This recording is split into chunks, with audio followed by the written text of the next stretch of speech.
Hello, Grand Point Church family. This is not a face that you see on social media very often, but since we're all facing a very similar situation right now, I thought it might be good just to connect with you and to kind of let you know what's happening with everything here at Grand Point Church. One of the things that we have learned over the past is some new language. Are you liking this language? See, it wasn't too long ago that we were talking about 22 inches of seating space. Now, in a few months later, we're talking about 6 feet, right? The social distancing. But one of the other words that keeps coming up over and over again is the word disruption. People are talking about the disruption of temporary closings, the disruption of, lesser people attending worship services, the disruption of decreased giving, and all of those things are coming at us in the church world anyway. But I wanted to let you know what's happening here. I am so impressed with our church staff. While this week has actually caused more work for them, they are absolutely incredible in just pulling together, being creative, making things happen online with meetings and things coming out for you and your families. So I'm super encouraged by that. We're also leaning into the community to find out how we can help in our community in any ways possible.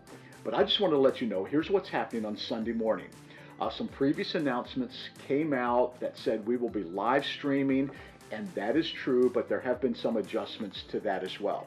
Here at the Chambersburg campus, we are pre-recording all of our services that will be shown on Sunday morning at 9:45. To get to these messages, you can watch them on YouTube, our YouTube channel, and we would ask you to go to youtube.com/grandpointchurch and then hit subscribe. And that will give you then a notification of when our service is about to begin, and it will get you right in there so you can watch the entire service. We encourage you to do that. The services will also be on livestream.com if you prefer just to go to our website and watch them that way as well. The Shippensburg campus is going to be doing a livestream.com. They will actually have a live service there, and so it's going to be a little bit different than the Chambersburg campus, but follow the instructions again that you receive from their communication as well. Some of you have been asking, what is this going to do to our church financially?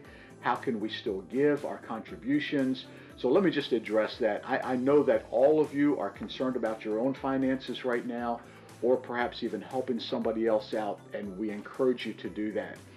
But the church is dependent on the generosity of its members exclusively. About 37% of our members are already giving online, which simply means that we do rely a lot on that Sunday morning offering on any given Sunday. Here's what you can do. You might want to just begin online giving at this time, which guarantees your gifts and your generosity to get to us. You could also just mail your check or contributions to the church, or simply collect the amounts that you were going to give. And then when we come back together again, just bring in those cumulative amounts and put them in the offering. Whichever way you choose to do that, we just want to thank you again for staying with us, continuing to be a part of the church. We're going to be okay. Your generosity in the past has enabled us to feel pretty good where we are financially right now. We're not panicking, but we do really rely on your generosity. Finally, I just want to thank you as a church for everything that you're doing to understand, to be flexible, to work with us. We are going to get through this, and we're going to be back together very soon. But in the meantime, let's try to stay connected, either online, phone calls, do whatever you can to keep your community alive. Thank you again for tuning in today, and if you have any questions at all, please do not hesitate to call the church office and ask. We're going to do our best to care for you. We love you, and can't wait till we're all back together again. Thank you.